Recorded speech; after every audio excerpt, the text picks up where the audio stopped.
One of the great things about developing for iOS is that you only need a single piece of software, and that piece of software is completely free.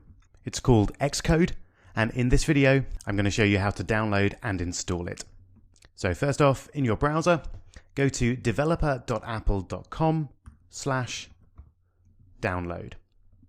And then you'll be asked to log in with your Apple ID. You almost certainly have an Apple ID if you're working with a Mac.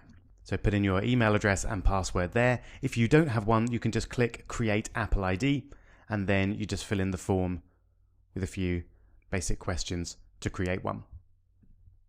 But I'm going to log in here. And then I'm taken to the downloads page.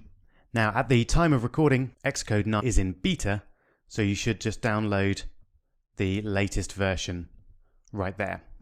It'll probably take a fair while to download because it is a very big file, 5.5 gigabytes.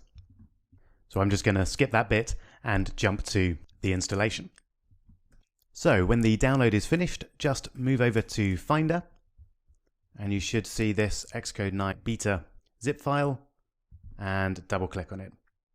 That will then expand it using the archive utility and begin the installation process.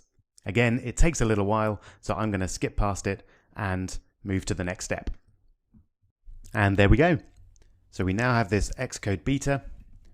So just double click on that and Xcode will launch. You may see a welcome screen, but I'm not getting that right now. So either way, just go to File, New, Project. And now we're in a position to create our first Xcode project, which we'll do in the next video.